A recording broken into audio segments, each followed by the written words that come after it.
All right, so today's video, we're going to be reacting to a video called The Surprise and Comeback of Overwatch 2 from The Speedy. We'll have all the information. I haven't seen the video yet.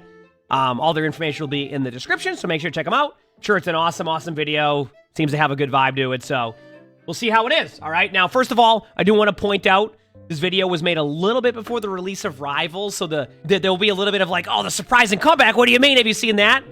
I think the idea of this video is to more showcase where Overwatch is at now, more than anything else. If we ignore, like, the timing of it, then we'll go from there. But I don't even know what to expect. I haven't seen the video. I was just linked it and said you should react to this. So we'll see what happens. I'm sure you all have seen countless videos along the lines of the fall of Overwatch 2. Overwatch 2 is a dead game. And no hate to these creators since they definitely have a point, but I actually disagree. And in fact, I think that Overwatch 2 is a great game. But let's just say these videos don't just exist for no reason. So let's just rip the band-aid off and start with the bad.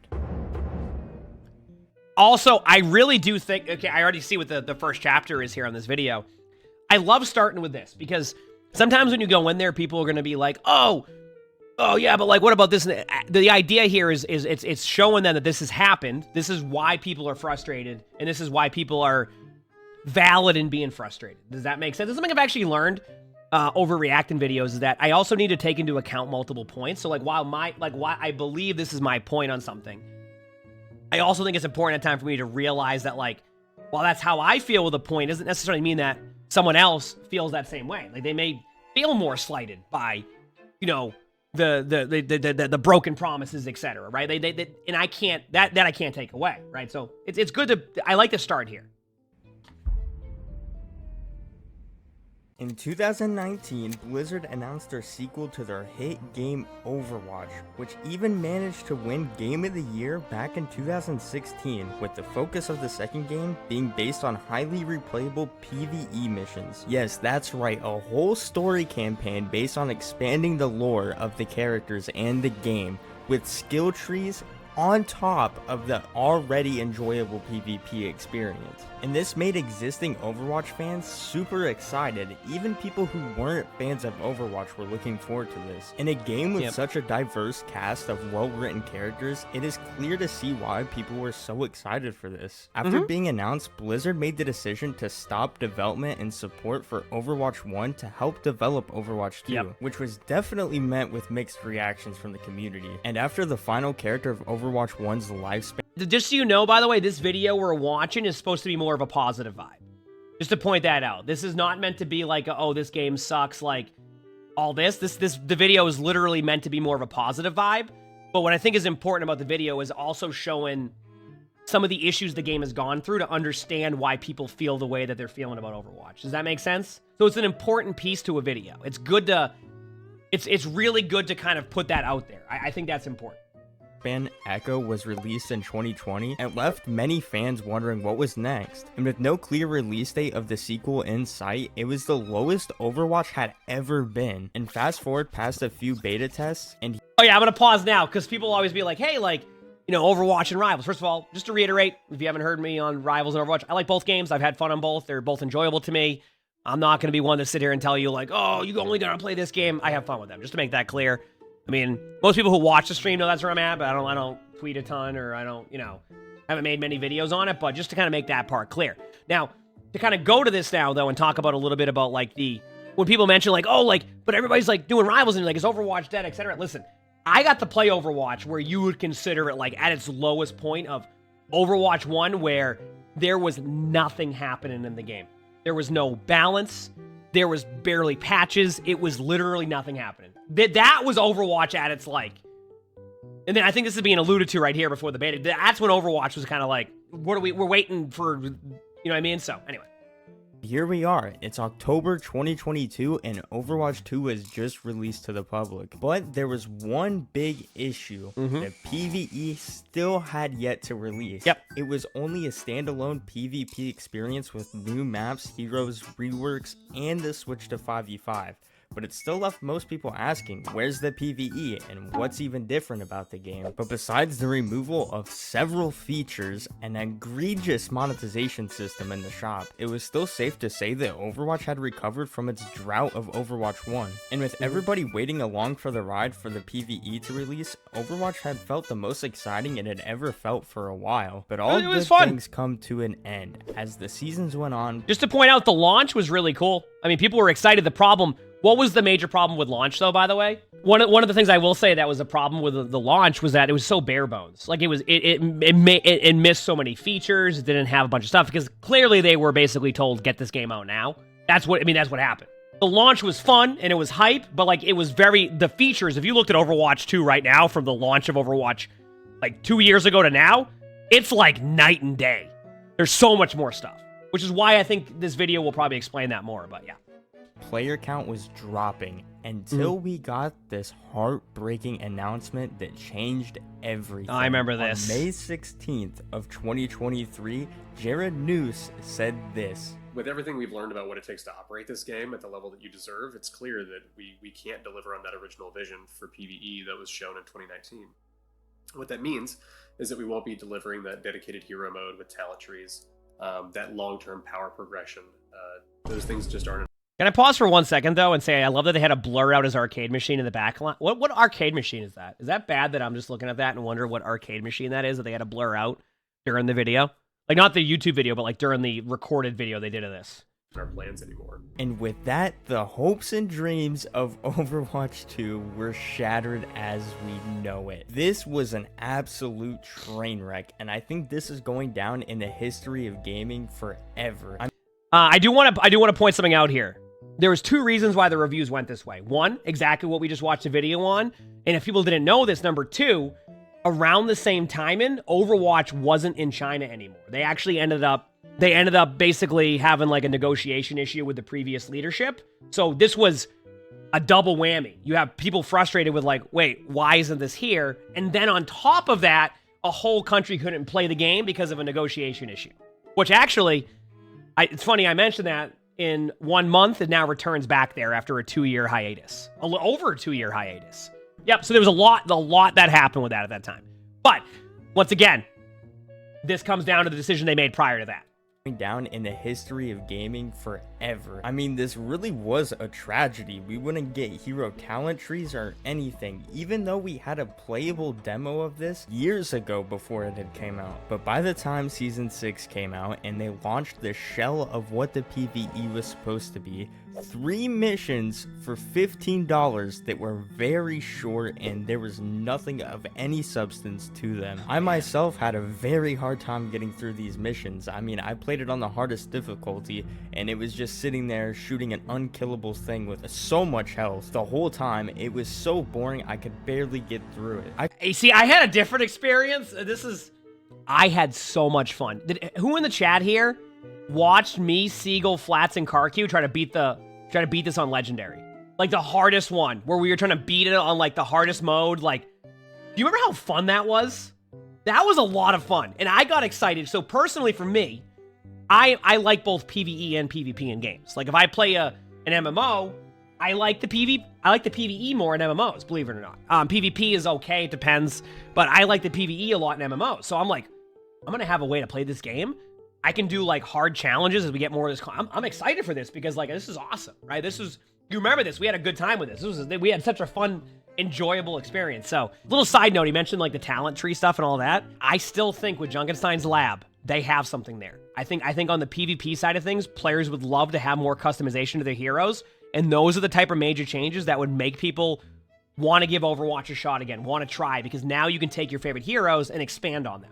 Junkenstein's lab was great, and I hope that one day they can iterate on that in some form of the core game. But that was a good game. And one thing I've noticed over the years is over the past few years, anytime there's a creator card where the heroes change, any type of arcade mode where the heroes change, people love it because the heroes feel less stale. And when you make the heroes feel less stale, people are more likely to play. You know, that's a good way to explain that. And I think we talked about that the other day. You said the lab talents are the team-ups of Overwatch. And I've heard that. People have said, well, hey, why don't they do team-ups like Marvel Rivals? Well, I don't think that would be the case for Overwatch. I think things like talents and things like that is where you go next if you really want to like make it feel different. Anyway.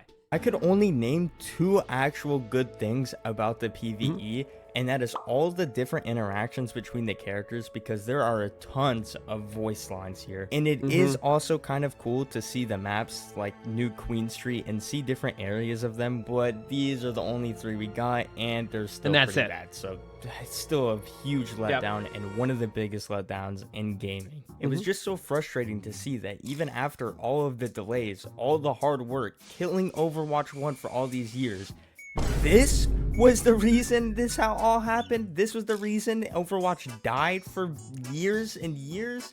This is it? Really? That is nearly 4 years of development for these 3 lackluster missions. Big slam! It makes you wonder what they were doing all of that time. I just have to say though, this probably isn't the developers' fault, because I know that they genuinely love this game, and it was probably just a bad management decision from the higher ups at Blizzard or Activision. Whatever it is, even if this is old news, just don't go hating the developers for this, because I genuinely don't think it's their fault. I could be wrong, but I just don't think so. But to most people, this is when Overwatch had died. They're never going to consider playing the game again, and it's just another fading star in the gaming industry. So amongst all this madness, where do I see the good in Overwatch 2? So here we go. Now, that's what I was saying. Remember that it was going to be like a different video style and all things like that? There you go. So that you see a lot of like that frustration, and then why there's frustration, and rightfully so. And once again, I think it's important to understand, not only, it's good to know both sides of that and understand it, because it's something that I've had to learn too, especially as I've gotten a little bit more React Andy at times.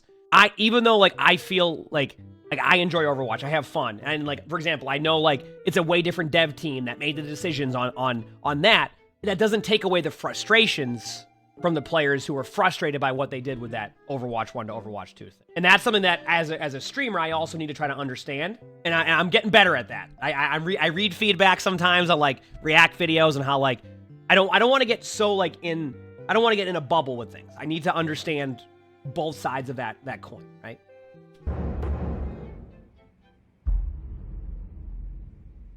Well, what we still have is a great PvP game with 42 characters, 36 maps, and 14 seasons. And no, Blizzard... I didn't realize we had 36 maps now. It's crazy, isn't it? Keep in mind, I have fun with the game, too. I still love playing Overwatch. So. Did not pay me to say this. And with 10 of those being... I mean, they didn't either, so... brand new Overwatch 2 characters, and all of them still interesting and with fun and cool designs. Yeah, I agree. It is amazing that they can do this after nearly 10 years of... You could kind of argue this was their best hero year yet.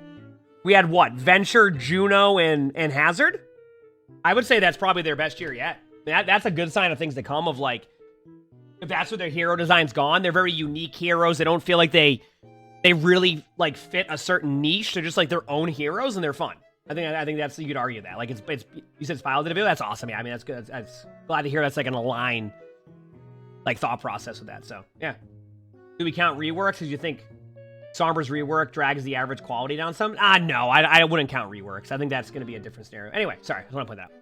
Of development for this game, where other games like TF2 were left in the dust to never get updated again. I never played TF2, but I know a lot of people like it. It's still going amongst all the darkness shrouded on the game. But what I think makes Overwatch 2 stand out amongst all the other current multiplayer games is their community support. I used to play lots of other free-to-play multiplayer games like Fortnite, Apex, or even Rocket League, but what made Overwatch so different to me is the fact that on a month basis, the devs are willing to post a blog post about everything they're currently planning and thinking for the game, and they give out frequent roadmaps. And the only road well, listen, I don't think this is the best time to talk about roadmaps. I think everybody's still waiting on the Overwatch 2025 roadmap. Unless maybe the roadmaps they're referencing is each season roadmap, which I don't consider that a roadmap. I consider that like a seasonal, like, here's what's to come. Right? But I mean, I think we're definitely missing a roadmap. But the definition of roadmap might be the seasonal ones, which that part can be cool. I think the point that's being made here by them is that like, in other games they played, they didn't have images like this that told you what's to come for the season, and they like that, right? Because I was going to say from a community support, I was like, are you talking workshop? Because I know Fortnite, you have like speaking of workshop, Overwatch I'm telling you right now, community-driven modes can do so much more if they brought somebody back to work on the workshop. My understanding is that like the people who used to work on the workshop aren't there anymore, and it was more of like a passion project or something. And then now no one's doing it, so like they can't workshop. If they can make a workshop mode, even as a streamer, I have like 2 awesome workshop people who would be willing to do anything together and make really cool things, right? And like I have like what Cactus Puppy Trollski, like people who work on all this stuff, and they're just they can't. They're so limited by what the workshop gives them that like I hope one day they recognize how much a good workshop mode. Like, I never realized this. I started to look back at, like, gaming in general for me. I used to play custom games all the time. I would barely play the core game. And like, I loved the core game, but when I needed a break, I was like, dude, I can play this really fun custom game that's... And you go, yeah, but Overwatch does have custom games. But they're so scuffed because they're so limited by what they can do. I would just love to see a more advanced workshop. Like, a more advanced one that you can do a lot more stuff. I mean, heck, you don't even need, like, a map editor. You just need things where people can... do more with it. I would love if you could create your own maps. I think that's a whole different thing, but yeah, anyway. Yeah, they do have an in-house engine, which means that it would need to be somebody to, like, go... It's not as simple as, like, you know, where you have a bunch of resources like, what is it, UE5? Is that correct? Is that what I'm thinking of? Where you can, like, kind of, like, reference stuff and then make it off of that?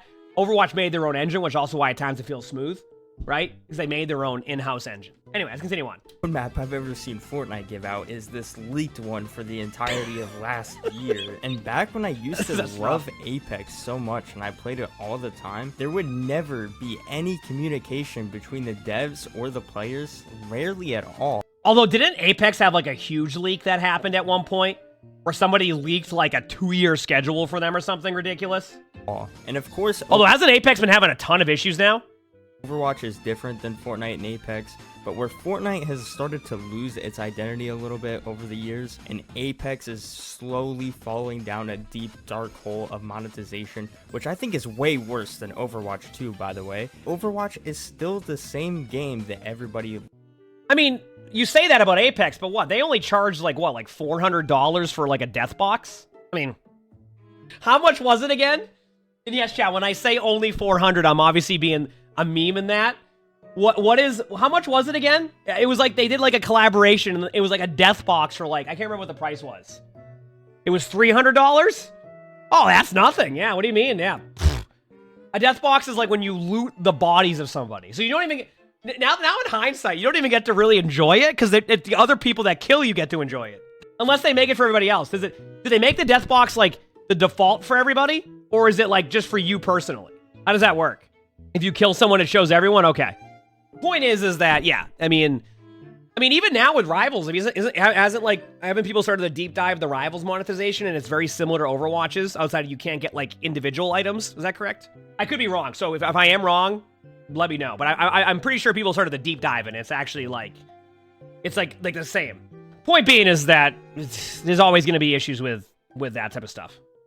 Love to play, and despite some questionable balance changes like micro buffs to Orisa and Mauga. Let's stop this now. This is a good way to segue in here. I've started to learn, and this is why competition is good. I've started to learn that after playing Rivals, that hero bans help with this issue. Now, just to kind of clarify, if nobody's kept track of how the hero bans work in Marvel Rivals, is this: it's not that bronze all the way up to top 500 gets hero bans. So if your concern is dude, if I'm going to have hero bans in silver, this is going to suck. Everybody's going to ban Moira, for example. That's not the case. The way it works in Rivals is once you hit diamond, which is about 2% of the player base and above, hero bans exist. They're there to get rid of some of the overpowered heroes. So the reason why I mentioned that in this comment is I've been a bit more open to it now in the higher ranks because it solves this issue where I won't even give a crap about the micro buff to Orisa and Mauga because if these heroes become massively problematic heroes in top 500, they just get banned out. Right?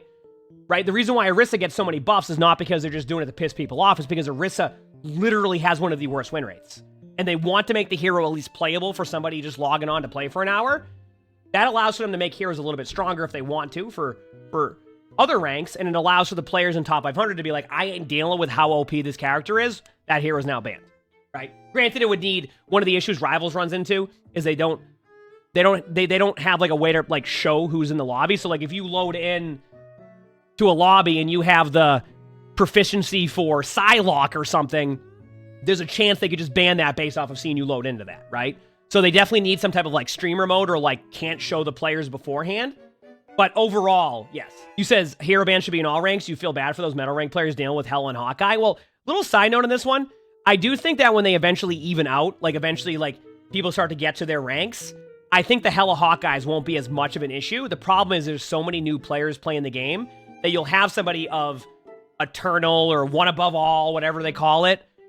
You have that person climbing up through bronze, you're going to have Hela Hawkeye be ridiculous, right? But as players are true to bronze, the Hela Hawkeye will probably be like you see in Widow in bronze games now in Overwatch, where, you know, you might have an occasional Widow in bronze who pops off, but there's a reason why when you have a discussion about Widow, a player in bronze, silver, gold may have a different reaction to my reaction, where I call Widow a server admin, right?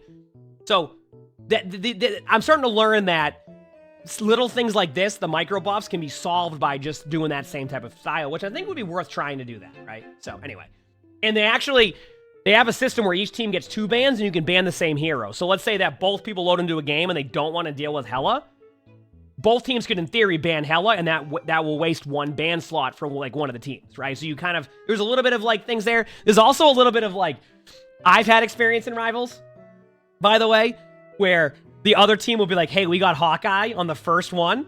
So one team bans Hela, one team bans Hawkeye, and then you can do whatever you want after that. There's no the protection is in tournaments, not in ranked. But that's because you're progressing through everything. Anyway, let's continue on. And all the crazy metas that have happened during Overwatch. This was intense. Lifespan, they are still regularly trying new things and new systems. Here it is. This is what I'm talking about, chat. How fun was this? To add to the game. This is the stuff I'm talking about. To improve quality of life. If you put this in the core game. Just earlier this year, they introduced Season 9, which gave everybody the self-heal passive and increased the time to kill. Which, by the way, chat, we are about to hit our next Season 9 next season. So Season 9 was their seasonal reset, which was can you believe this was last year? Well, I mean, it is a new year, but you get my point. So now we're into the next step. What is their next thing? What is their Season 9? And that's going to be the question going into Season 15. Or Season 14. No, Season 15 is what's going to happen going into Season 15. Overall, and made the game... I still think doing something like a Junkenstein's Lab, like core gameplay shifts like that would be cool. Feel completely fresh, especially with adding a new DPS passive, giving them bigger impact to the game. And them saying they want to give these yearly refreshes on how the game feels. Yes. And more recently, another feature that they've implemented is making the second half of the season not so dry by making the last weekend a competitive drive, which lets you earn bonus competitive points for the weekend and also these cool signatures, which is I also want to point out, I did drives, and the one feedback people have on drives is they need more time to complete it, and the games get really scuffed. And the most important one, it's temporary. And I think I've been sold on the idea that if you're going to have players battle through the end of the season games that are happening with drives, make them permanent. a brand new cosmetic type for the game. And also, not to mention the hero trials. I don't know any other game that does this with their heroes. Allowing you to play the hero a few weeks early so they can come out with balance patches as soon as they release is a genius strategy. And since the launch of Overwatch 2, I like hero trials. They're fun. They give players feedback and it lets them launch the hero on the safer side of strong rather than Mauga release or Lifeweaver release. You don't hit that. You're not going to hit that extreme, you know? there have been plenty of complaints about not getting enough currency in the Battle Pass. Because in Season 1, you got a grand total of 0 coins and 0 credits. And in Season 10, instead of doing these weird weekly challenges to get 10, 20, 30 Overwatch coins every week, you can instead get them much easier and just progress through the Battle Pass, and with 60 more coins total per season, giving you 600 for free if you play the entire season, which still isn't enough to fully pay off the Battle Pass in the game every season, but I think that's honestly completely fine because Fortnite has said that is one of their biggest regrets is being able to do that because they lose so much money off the Battle Passes. And if I'm correct, by the way, and they talk about that, once again, I'm not going to say whether I'm not talking about if I agree or disagree with like how they do it now, but I actually think they should make the one thing that Rivals did, I feel, do right is they made the Battle Pass permanent. to where you can earn it in any season. So if you take a month break from Overwatch, but you buy the Battle Pass, you can re-earn that Battle Pass later on. They won't resell the Battle Pass, but if you buy the Battle Pass in that window, you can go and finish it 6 seasons later if you take a year off. That's something I would like to see. Number 2, I'm pretty sure that around the launch of Overwatch 2, didn't they bring in people from Fortnite into like Overwatch, like on the monetization side? So I think that's why they started that way, is because the people the people they brought in had that experience and were like, no, don't do that. And then they did that, and then they were like, well, we got to do something that kind of, you know what I mean? We didn't like that over there. You shouldn't do it here. And then they did it, and then they're like, well, dude, like, we need to do something. Like, we can't just sit here and just make it like, you know what I mean? Like, you gotta find a good middle ground here.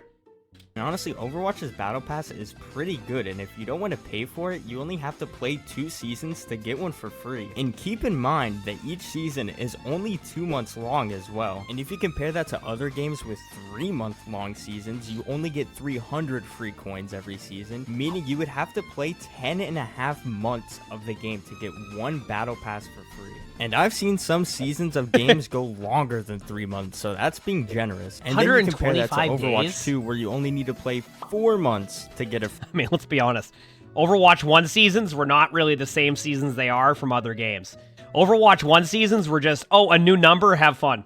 Free Battle Pass. The main difference that you can't infinitely farm it after you get it, but that's only if you were to play the game all the time. And if you do play the game all the time, you can still get every other Battle Pass for free. To see these one a year? Oh, damn. Good. And while we're on the controversial topic of Battle Passes, we might as well bring up the other criticism that Overwatch 2 had, and that was new heroes being released in the Battle Pass. Yeah, which, that was, as of season... this was dumb. And just to make it very clear, chat, we all pretty much had the same feedback with this one. Don't ever put heroes in a Battle Pass. Everybody's feedback was that. We're like, no.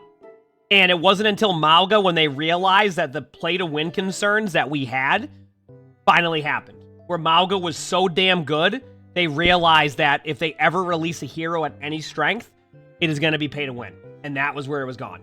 Malga's release led to them realizing, yeah, this is dumb. Although, I will say, I think my understanding, a lot of people probably were on the same boat as that, but sometimes there's different people making different decisions, and I think that's kind of what happened there. Season 10, they have completely done away with and just gave every character to everyone for free, which is definitely how it should have been at the start, especially after that video was a tank buying it during a comp match. That's funny. Leaving the game to go buy him, but better late than never, I guess. So good on them. And it's little things like this of them listening to the community and giving more features to the game that gives Overwatch this kind of life that other games are missing. And dare I say, I think they're even doing a better job. Also, I will say the drops and the skins this time around were much more. It was like, what, 6 skins? Like, there was 3 from drops, and there was 3 in the drops, even though they were a little bit of a long watch time. I'm biased, so you can't... If I ever talk about drops, pure bias on my end. Just gonna point that out. Than Overwatch 1 was, because they didn't add a single new core game mode to Overwatch 1, and whether you like them or not, Overwatch 2 has tried 3 new game mode types: Push, Flashpoint, and most recently Clash. Now, I don't think Overwatch 2 is inherently a better game than Overwatch 1 was, because it's not fair to compare the two really, but I'm just pointing out the differences in development between the two, just to shine some light on how hard the developers are still working on the PvP of Overwatch 2. And even after all of that, we still have such a great 5v5 hero shooter game with so much potential with team combos and just synergy with your team, or if you're not playing with the team, you still have carry potential by yourself. And there's also 3 different roles that you can choose from depending on what you want to play or how good your mechanics are, because if you have better aim, you'll probably want to play DPS. And if you That's why I DPS all the time, chat. My aim's just unreal. What can I say? It's no big deal. I don't really want to talk about it. I don't really talk about my aim at all. It's no big deal.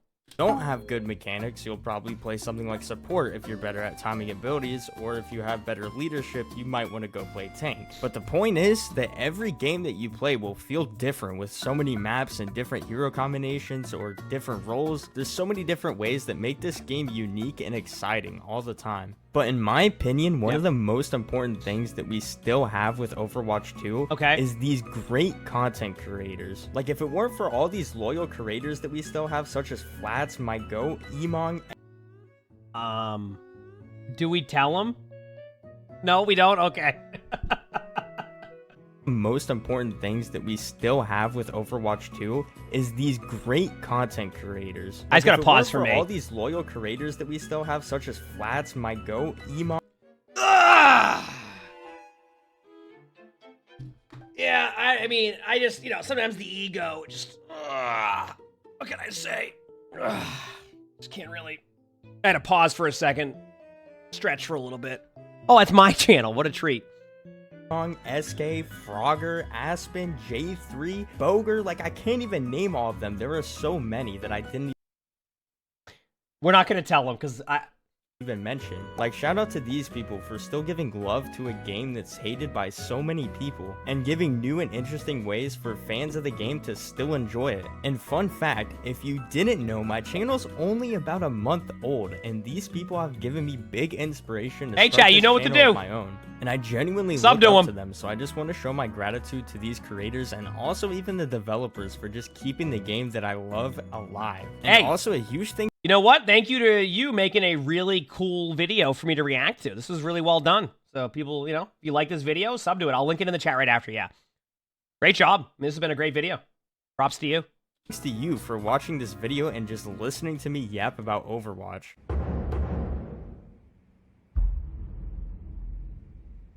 Now, most importantly, what's next for the future of Overwatch? Overwatch 3, anyone?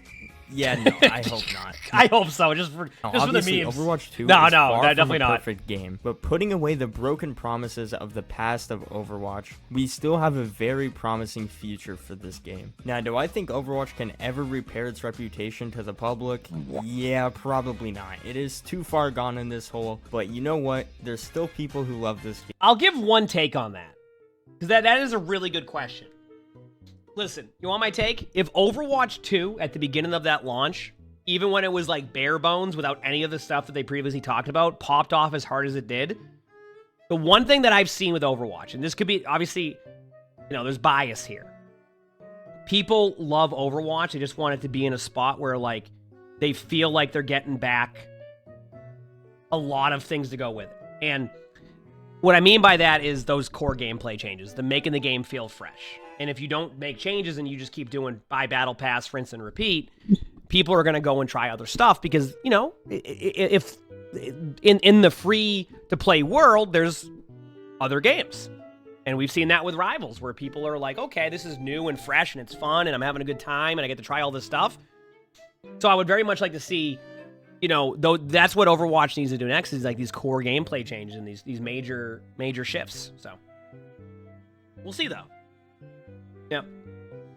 Game, there is still a strong community, and I believe in the developers. And unlike Apex, which is losing hundreds of thousands of players, Overwatch is actually on a steady growth of player count, which is honestly pretty surprising, but it still makes me pretty hopeful for the future of this game. But we are still getting huge amounts of content on a 2-month basis, which is absolutely That's what I'm curious about because I know that Rivals is also doing 3 months. insane. But one of the biggest things I'm hoping for, If someone earlier said, no, they only do 1 month. Season 0 was a shortened season. They're going to be doing 3 months after that. And yes, seeing a player drop after the release of Rivals, and especially in a genre with a cool game, that's not a surprise. What's next is what Overwatch will do next. That's going to be the most important thing, right? Regardless, this type of stuff was going to happen with Rivals, and Rivals is a great game in itself, and I'm glad people are having fun with it. This stuff was going to happen, right? So it's what they do next is going to be the most important part for them. No, I'm not talking about their midseason patch. I've kind of already set my mind on the next midseason patch is going to be kind of like a filler. It's what they do going into season 15 in about a month. for in the future of Overwatch is a One Piece collab. That'd be been waiting awesome. for this I in a agree. game forever. Please, Blizzard. Especially after how hard they cooked with the My Hero Academia collab. Dude, I haven't even seen One Piece, but I mean, I don't know if this is a controversial take, but I loved the live action. I've only seen the live action, and I loved it. It was so fun. really want this. And if you made it to the end of this video, I'm assuming that you like Overwatch, and if you want to see more content like this, then you should Definitely do it. and help me reach 2,000 subscribers. You already did, and when I'm watching this video. I would really appreciate it. Heck yeah. And if you want to see more things that I hope get added in the future of Overwatch 2, then you should watch this video. But until next time, just keep on gaming. Heck yeah. That was awesome. That was awesome. So definitely make sure to sub to them. A lot of good points. And what I liked about this video What I really liked about this video was being able to bring up both the positives and the negatives that have happened with the game rather than kind of leaving it in one like kind of bubble. So it was really good to kind of like go through and talk about what they've done wrong, what they've done right, and where it could go. And I think that's the most important part because it kind of leaves a lot there. I'll link the video right now. But yeah, so yeah. Anyway, this was an awesome video. You did a great job. Chat, if you liked the video, make sure to hit the like button on the video. Obviously, we'll be reacting on YouTube. Leave a comment. All that helps. If you want to submit stuff for me to react to, my Discord's where you do that. We also record these live on stream. So we have the on Twitch and YouTube. So stop by if you have. With that being said, I hope you all have an amazing day/night.